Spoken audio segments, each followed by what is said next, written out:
Hello everyone, welcome to वाइसरेंट। मैं गोपाल और आज हम लोग देखने वाले हैं क्लास 10th का ट्रायंगल, है ना। क्लास 10th का सबसे पहले मैं ट्रायंगल ये स्टार्ट कर रहा हूँ। ट्रायंगल के बारे में आज मैं बताऊंगा आपको कि कैसे ट्रायंगल तो हम बचपन से पढ़ते आ रहे हैं, लेकिन आज हम देखेंगे क्या सिमिलरिटी ऑफ ट्रायंगल, मतलब सिमिलर कैसे होता है। तो आज का वीडियो जो है ट्रायंगल के लिए बस एक छोटा सा इंट्रोडक्शन वीडियो है, कुछ ज़्यादा डिटेल में मैं नहीं बताऊँगा। थोड़ा सा बताऊँगा कि कॉन्ग्रेंट और सिमिलरिटी में क्या डिफरेंस है ना। कैसे कोई भी ट्रायंगल या कोई शेप कैसे कॉन्ग्रेंट हो सकता है, कैसे सिमिलर हो सकता है ना। तो चलिए देखते हैं क्या होगा। सबसे पहले कॉन्ग्रेंट का बात करें तो कोई भी ट्रायंगल या कोई भी शेप, ट्रायंगल का बात करते हैं। ट्रायंगल अगर कोई भी दो ट्रायंगल आपस में कॉन्ग्रेंट है तो उसके लिए क्या होना चाहिए। कॉन्ग्रेंट का मतलब ही होता है क्या, same shape and same size, है ना। क्या सेम शेप एंड साइज, मतलब कि अगर दो ट्रायंगल आपस में कॉन्ग्रेंट है तो क्या होगा, उसका शेप भी सेम होगा और साइज भी सेम होगा, सब कुछ से इक्वल। डिट्टो बोल सकते हो कि आप जुड़वा है, दो भाई जुड़वा भाई खड़ा है, एकदम सेम दिखने में, सेम सब कुछ में सेम, हर चीज़ इक्वल, है ना। मतलब कि उसका ट्रायंगल में क्या होता क्या है, तीन साइड होते हैं, तीन एंगल होता है, सब इक्वल होगा। तीनों एंगल भी आपस में इक्वल होंगे, करस्पॉन्डिंग एंगल, तीनों साइड भी करस्पॉन्डिंग इक्वल होंगे, है ना। तो सब इक्वल होता है, तो क्या हो गया, वो कॉन्ग्रेंट हो गया। और एक बात क्या होता है, एक ऑर्डर फॉलो करता है कि अगर हम बोल देंगे कि ABC ट्रायंगल, ABC कॉन्ग्रेंट है किसके, ट्रायंगल DEF के, तो हम A को पहले लिखें और D को यहाँ पे पहले लिखें। तो A एंगल D के equal, angle B angle E के equal, angle C angle F के इक्वल। यहाँ लिखने वाला जो स्टाइल है ना मेरा, ये कॉन्ग्रेंसी का, इसी को ऑर्डर के हिसाब से ये लिखा गया, मतलब कि ऑर्डर के हिसाब से, जिस ऑर्डर से लिखा गया उसी हिसाब से ये इक्वल हो जाएगा। मतलब कि एंगल ये A को पहले लिखे, यहाँ पे D पहले लिखे, तो मतलब कि एंगल A और एंगल D इक्वल। और जिस साइड में एक जो वर्टेक्स A लगा हुआ है वो भी आपस में इक्वल हो जाएगा। जैसे AB इक्वल हो जाएगा किसके, DE के, फिर AC इक्वल हो जाएगा DF के।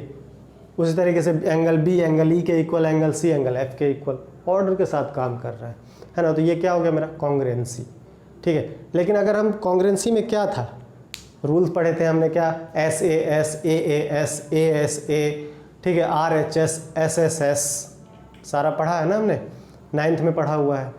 तो उस पर मैं नहीं जाऊँगा, वो 9th में पढ़ा हुआ था, 9th का में आपको पढ़ना था तो आपने पढ़ा होगा बढ़िया से। और नहीं पढ़ा है तो उसके लिए भी वीडियो आएगा, उसमें आप देख लेना, उसमें मैं पूरे डिटेल में समझाऊंगा कि कॉन्ग्रेंसी क्या होता है। अगर इसमें बताने लग गया तो थोड़ा लंबा चला जाएगा ये, ठीक है। तो एक थोड़ा सा पता होना चाहिए कि क्यों होता है, कैसे होता है कॉन्ग्रेंसी, बस वही उतना ही जानना अभी फ़िलहाल ज़रूरी है कि कॉन्ग्रेंसी में क्या होगा, शेप और साइज इक्वल, मतलब दोनों चीज़ इक्वल, देखने में भी इक्वल होना चाहिए, देखने में भी सेम दिखना चाहिए और साइज भी सेम होना चाहिए, हर चीज़ से इक्वल, ठीक है। लेकिन यही चीज़ अगर हम कॉन्ग्रेंसी सिमिलरिटी का बात करें, ठीक है, तो थोड़ा सा चेंज हो जाता है। कोई भी ट्रायंगल, मैं पहले दो ट्रायंगल बना लेता हूँ, ठीक है। पहले ट्रायंगल के बारे में बताएंगे, फिर अलग अलग शेप के बारे में बताएंगे कि कैसे कैसे सिमिलर हो सकता है ना। चलिए देखिए, पहले ABC, ये DEF, ये दो ट्रायंगल है, ठीक है। तो ये दो ट्रायंगल आपस में सिमिलर है तो कैसे है, क्या क्राइटेरिया, क्या होना चाहिए सिमिलरिटी के लिए। सबसे पहले तो इसका एंगल आपस में इक्वल होना चाहिए, है ना। बोल सकते हैं एंगल A जो मेरा एंगल D के बराबर, एंगल B मेरा एंगल E के बराबर और एंगल C मेरा एंगल F के बराबर, ठीक है। मतलब कि दोनों सिमिलर है, इसके लिए क्या ज़रूरी है कि इसका जो एंगल होगा, करस्पॉन्डिंग एंगल आपस का, वो क्या होना चाहिए, इक्वल होना चाहिए, ठीक है। पहला चीज़ तो ये। दूसरा साइड का बात आता है, तो साइड ज़रूरी नहीं है कि इक्वल हो, साइड को इक्वल होना ज़रूरी नहीं है, क्या होना ज़रूरी है, क्या होना ज़रूरी है, साइड को इक्वल होना ज़रूरी नहीं है, प्रोपोर्शनल होना ज़रूरी है। प्रोपोर्शनल का कहने का मतलब आप बोल सकते हो इस तरीके से, ये ए बी जो साइड है ये डी के प्रोपोर्शनल, मतलब कि ए बी बटा डी, मतलब कि ए बी बटा डी किसके बराबर होना चाहिए, ए सी बटा डी एफ के, और बी सी बटा ई एफ के, ये सारा इक्वल होना चाहिए। इस तरीके से इक्वल होना चाहिए, करस्पॉन्डिंग हो, क्या बोले, करस्पॉन्डिंग साइड जो होगा सब आपस में क्या होगा, प्रोपोर्शनल होगा। ठीक है, और यही चीज़ हम जब कॉन्ग्रेंट कर रहे हैं तो क्या हो रहा था इक्वल हो जा रहा था।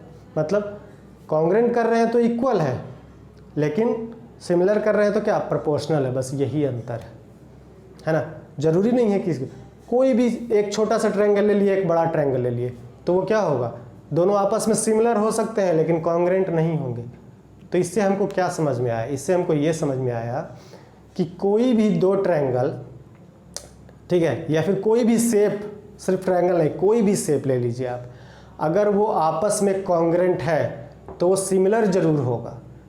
ठीक है, अगर कोई भी दो शेप ले लीजिए, किसी भी तरीके का फिगर ले लीजिए आप, अगर वो क्या है आपस में कॉन्ग्रेंट है, ठीक है, तो वो सिमिलर ज़रूर होगा। लेकिन अगर कोई दो फिगर, कोई दो शेप ले लेते हैं, वो आपस में सिमिलर है तो ज़रूरी नहीं है कि वो कॉन्ग्रेंट होगा। क्या बोला मैंने, कि अगर दो शेप, कोई दो फिगर आपस में सिमिलर है तो ज़रूरी नहीं है कि क्या कॉन्ग्रेंट हो, लेकिन अगर कॉन्ग्रेंट है तो फिक्स है कि सिमिलर तो ज़रूर होगा। समझ में आ गया। तो ये था सिमिलरिटी का। अब हमने क्या बताया कि कोई भी शेप कैसे सिमिलरिटी।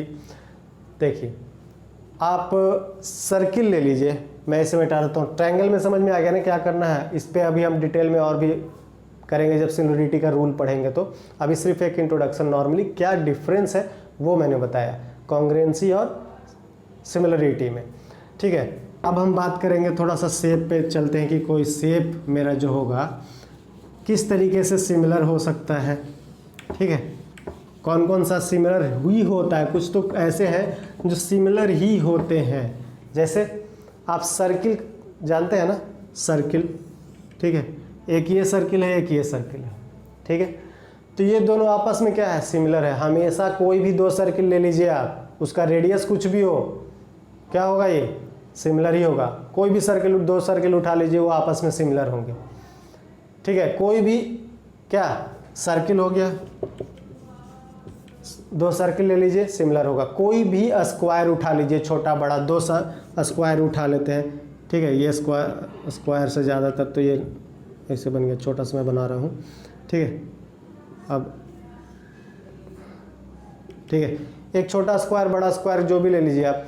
अगर कोई दो भी स्क्वायर ले लेते हैं, ठीक है, तो स्क्वायर भी हमेशा क्या होगा, सिमिलर होगा। साइड उसका कुछ भी हो, कोरस्पॉन्डिंग साइड इक्वल होना चाहिए और एंगल इक्वल होना चाहिए। तो एंगल तो इसमें कोई भी स्क्वायर बनाइएगा तो एंगल क्या होगा, 90 डिग्री ही होगा ना, कि स्क्वायर में कोई और एंगल डाल दोगे आप।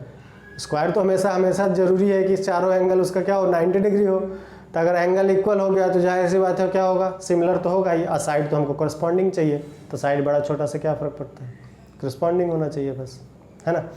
फिर उसके बाद और साइड हमेशा कोरस्पॉन्डिंग मिल ही जाएगा आपको। तो स्क्वायर हमेशा सिमिलर ही होता है। कोई दो स्क्वायर उठा लीजिए सिमिलर, कोई दो सर्किल उठा लीजिए सिमिलर, कोई भी दो इक्विलैटरल ट्रायंगल उठा लीजिए आप, वो भी सिमिलर। क्यों, क्योंकि इक्विलैटरल ट्रायंगल का तीनों एंगल क्या होगा, 60 डिग्री। और 60 डिग्री है तो क्या होगा, दोनों 60 डिग्री होगा। तो दोनों इक्विलैटरल मतलब दोनों का तीनों एंगल आपस में 68 डिग्री होगा ना।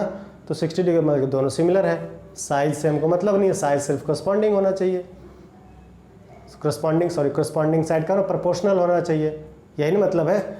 इसमें भी प्रोपोर्शनल होना चाहिए, तो प्रोपोर्शनल हो जाएगा। तो हमें क्या चाहिए, एंगल मेन रूप से। ठीक है, फिर दूसरा और क्या हो सकता है, लाइन। कोई भी लाइन खींच दीजिए, एक लाइन क्या है, आपस में क्या होगा, लाइन सेगमेंट। कोई भी लाइन सेगमेंट खींच लीजिए आप, ठीक है, वो क्या होगा, आपस में सिमिलर होगा। ठीक है, तो ये है, इस तरीके से आप सिमिलरिटी को समझ सकते हैं। सिमिलर में क्या ज़रूरी है, शेप सेम होना चाहिए, देखने में एकदम सेम होना चाहिए, लेकिन ज़रूरी नहीं है कि उसका साइज भी इक्वल हो। ठीक है, अब कुछ चीज़ें होता है कि इक्यू एंगुलर के बारे में एक बात होता है। ठीक है, इक्यू एंगुलर क्या होता है, इक्वी एंगुलर का बात करें तो जैसे ट्रायंगल में लेते हैं तो उसका ट्रायंगल का तीनों एंगल करस्पॉन्डिंग ट्रायंगल के तीनों जो दो ट्रायंगल ले ले तो एक ट्रायंगल का तीनों एंगल दूसरे के करस्पॉन्डिंग एंगल के सब के इक्वल होना चाहिए, मतलब तीनों एंगल आपस में इक्वल है तो इक्वी एंगुलर बन गया। तो इक्वी एंगल मतलब क्या, दोनों ट्रायंगल का एंगल सेम होना, इक्वल होना चाहिए, इक्वी एंगुलर हो गया। तो कोई भी ट्रायंगल अगर सिमिलर है तो वो क्या होगा, इक्वी एंगुलर होगा। ठीक है, और कुछ तो इसमें है नहीं कुछ एक्स्ट्रा जानने के लिए। ठीक है, सिमिलरिटी का जो मेनली जो पर्पस था समझने का क्या है कि इस पे हमको क्वेश्चंस बनाने हैं, इस पे हमको थ्योरम्स बनाना है। ठीक है, तो इसको हमको जानना ज़रूरी है। 10th में हमको यही है, और ये आपके टर्म 1 में तो आने वाला है। 10th का यही एक चैप्टर है ज्योमेट्री का जो टर्म 1 में आपको आने वाला है, तो उस हिसाब से ये बहुत इंपॉर्टेंट है। ठीक है ना, तो इसको अच्छे से समझेंगे चैप्टर में भी आकर के आपको यहाँ पे थोड़ा सा तो आइडिया लग गया होगा कि सिमिलर ट्रायंगल और कॉन्ग्रेंट ट्रायंगल कैसे डिफरेंट होता है आपस में, है ना। सबसे पहले मैंने क्या बताया कि कोई भी दो ट्रायंगल अगर सिमिलर है तो ज़रूरी नहीं है कि कॉन्ग्रेंट होगा, लेकिन अगर कॉन्ग्रेंट है तो क्या होगा, सिमिलर होगा। ठीक है, तो बेसिकली तो इस पूरा चैप्टर ही ट्रायंगल पे है, तो ट्रायंगल ही पढ़ेंगे। ठीक है, आपको समझ में आ गया होगा कि क्या है दोनों में डिफरेंस क्या है ट्रायंगल कॉन्ग्रेंट और सिमिलरिटी में। तो वीडियो अच्छा लगा है तो लाइक कर दीजिए। कुछ भी प्रॉब्लम हो तो आप मुझे कमेंट बॉक्स में पूछ सकते हैं, और भी कुछ बात करना हो, कुछ जानकारी चाहिए हो, कुछ भी प्रॉब्लम हो तो आप मुझे इंस्टाग्राम पे भी फॉलो कर सकते हैं, लिंक आपको डिस्क्रिप्शन में मिल जाएगा। ठीक है, और वीडियो को सब्सक्राइब जरूर कर लीजिएगा चैनल को, ताकि आपको नेक्स्ट वीडियो भी आपको आए तो पता चल जाए, बेल आइकन को दबा लीजिएगा। थैंक यू, धन्यवाद। नेक्स्ट क्लास में आगे बताएं।